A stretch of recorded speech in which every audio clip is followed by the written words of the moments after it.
آزاد کشمیر میں بارش کا تیسرا روز، لینڈ سلائیڈنگ سے رابطہ سڑکیں بند، مسافروں کو مشکلات کا سامنا۔ مظفر آباد ٹنڈالی کے مقام پر سوزوکی پتھر کی زد میں آ گئی، ایک جہاں بھاگ ایک زخمی، حکومت کی عوام سے غیر ضروری سفر نہ کرنے کی اپیل۔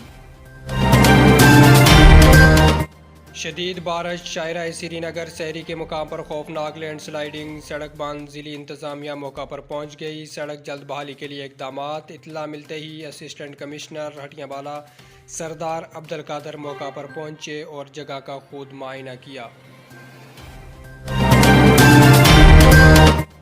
پاکستان تحریک انصاف آزاد کشمیر ضلع جہلم ویلی کے 2 حلقوں کے ٹکٹ کے لیے 10 امیدواران نے انٹرویوز دے دیے۔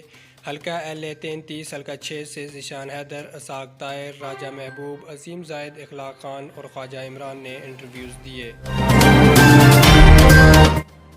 جبکہ LA-33 حلقہ 7 سے دیوان چغتائی، اجمل مغل، غلام اللہ عوان اور طیب کیانی نے انٹرویو دیے۔ آزاد کشمیر میں کورونا کے وار جاری، 5 زندگی کی بازی ہار گئے، مزید 167 افراد میں کورونا وائرس کی تصدیق ہوئی۔